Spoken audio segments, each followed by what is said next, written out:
They're like little bits of iron sticking out of the ground. You got no chance. They're hard as nails.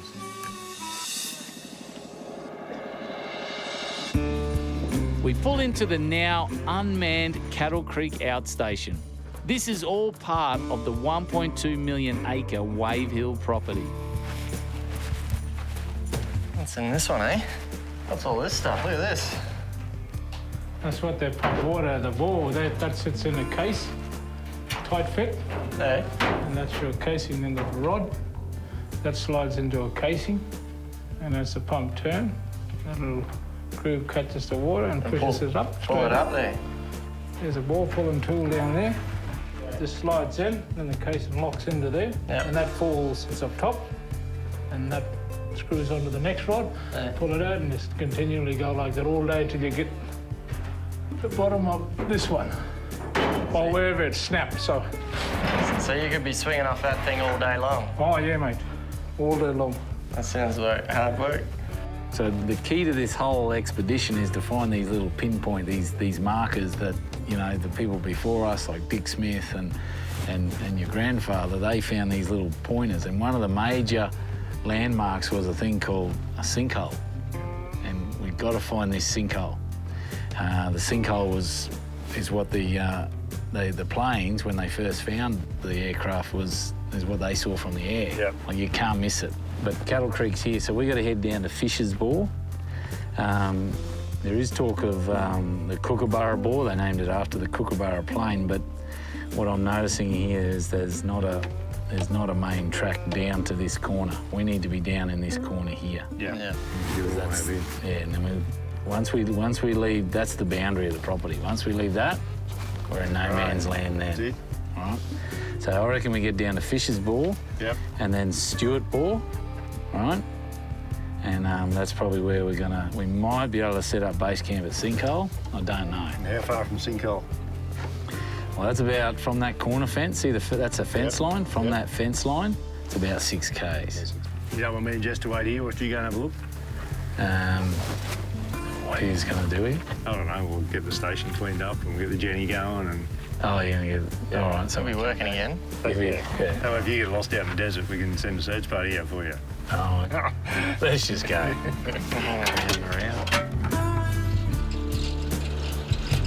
The further we go, civilization drops off.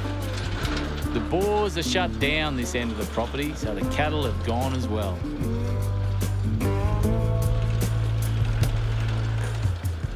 Deep in the Tanami now, boys. See what the scrub's going to look like from here on, I reckon. What do you reckon? Yeah, I'm sort of getting that feeling, eh? First impression, it definitely a lot thicker from, you know, when the cattle were roaming around back there. We should be at the Stewart Bore very shortly. That's the end of the track then, isn't it? Well, hopefully might make the sinkhole by camp tonight. Sinkhole or bust? Is it going to be full of water and all pretty and stuff? No. Sounds pretty negative about that, Simon. He does, doesn't he? There's no positive, like, yeah, it might be, boys. It might be a great little spot. There's none of that. It's just like, no. There she is, boys. I can see the top of the old windmill now. We arrive at Stewart Bore. Not working at the moment. Ready? Go.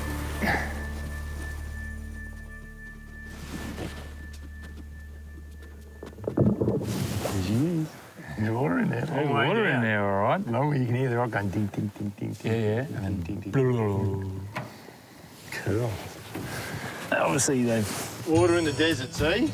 Capped her off. Under the ground. This is definitely, it's definitely something venomous. See those belly scars? Yep. The ventral scars go all the way across like that. It's no python. You can almost see a tinge of his brown colour, can't you? It's probably a king brown snake. Probably.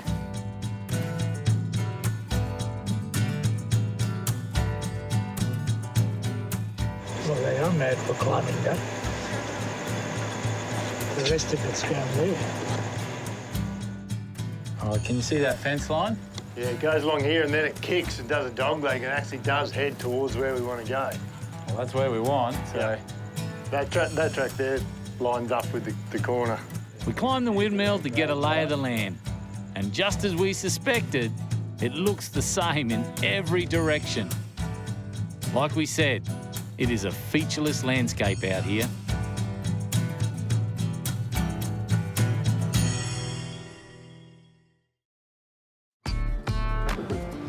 This is officially it. That's the corner post there, mate. You picked it up? Yep, there she is. So we'll cross the fence line here now, and basically it's almost in a straight line with the fence line that we were following. Yeah, I've been looking on the map there, and yeah, we're going straight towards the sinkhole. Real careful you don't slam into one of them ant mounds. Rip your new one on your tie rod ends or something. Snap your wheel out. All bad. All right, boys. Pretty much. Try and watch where you put your tyres. Obviously, we've done this plenty of times before, me and Simon, but Jesse, you really got to think about where you put your wheels. Hey, Simon. Hey, bud. I'm picking up a faint track here. Yeah, I see that. I thought, maybe that lucky. Man, she's a tracker, all right. Someone else has driven to the sinkhole, all being well. She's not much of one, but, you know. It's all it takes is a couple of wheel tracks to make all the difference. That is true. It's all right, mate. I got me best tracker, Gordon, right beside me. Nice work. Good on you, Gordon. Hey, Gordon, did you bring your slasher and tractor? Yeah, oh, sorry. Yeah, I should have come in and slashed the path for you guys. You should, mate, absolutely. They tell me you're a slashing contractor from hell. The last car in here was 2 years ago, an adventurer, Chris Greaves, from Western Australia. We spoke to him when researching. Wheel tracks last quite a few years out here, with the average rainfall less than 500 millimetres a year. Hey, Jay. Yeah? You know, speaking about watching where you're going with your tyres, Yeah? I just popped the tyre. No. yeah, I don't know what I hit. I was just on the track there. Obviously picked something up. Like 5 minutes in. Like, seriously. What you done, mate? Got a puncher. Not bad.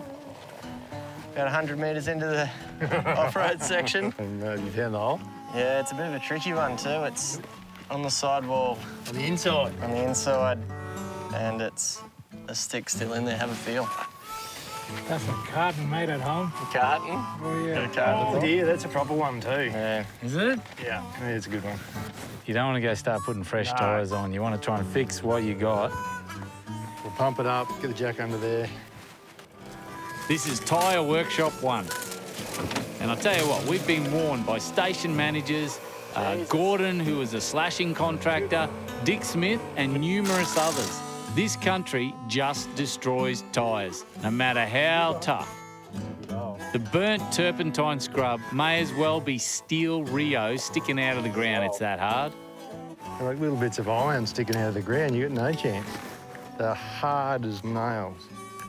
Oh, yeah. Yeah. Burnt turpentine. Burnt turpentine? Oh, yeah. Yeah. Worst nightmares on tyres. Yeah. I won't say any more from here to where we're going, because Chase Reagan don't jinx him. They're everywhere too. They are. Yeah. How's that for timing, eh? As soon as he said it on the radio. I shouldn't have said it. No, he jinxed you. He jinxed you proper. There is another thing I can do. I can get a strip of aluminium from an aluminium can and make up like a plate. Well, I can drink the beer to get the can. Can you? No, I can get the can of beer. I'll get the scissors. I didn't have to twist his arm there, did you notice? Jesse's going to deliberately be driving over stakes if he knows he's going to get a beer every time he gets a flat.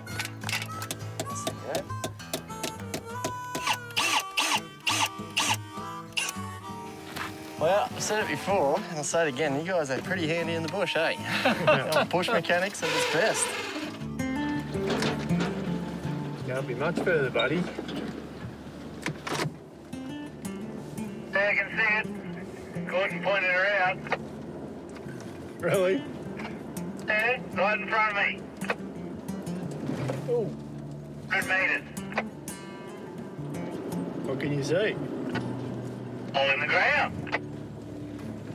You can see the gum trees that are in the sinkhole are all low. Yeah, there she is.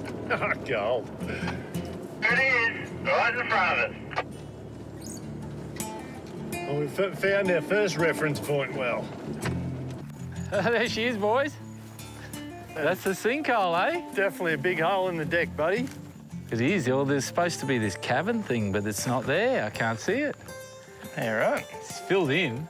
Lots of tracks in here, dingoes and stuff. They must have had a lot of rain in here, eh?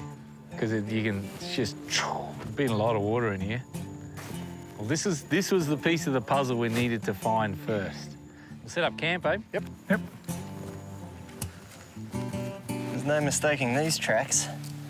Been quite a few dingoes coming through here. There's some big ones. Some little pups coming through too. They're definitely one of the most cunning predators out in this country. There's my track there. Gordon sees this place in very different ways to us. He picks up an echidna trail. It's really good to pick up these bushcraft skills. Just see there? Oh yeah, look. He's been feeding around here. He looked like a good size, a big one too, so What's done that, you reckon? like porcupine, echidna. Echidna? Yeah, mate, straight through he went. Yeah, he's been busy, hasn't he? Yes, it had a good feed in there too, by the looks of it. He smashed that apart. Hooking into the termites. Yeah.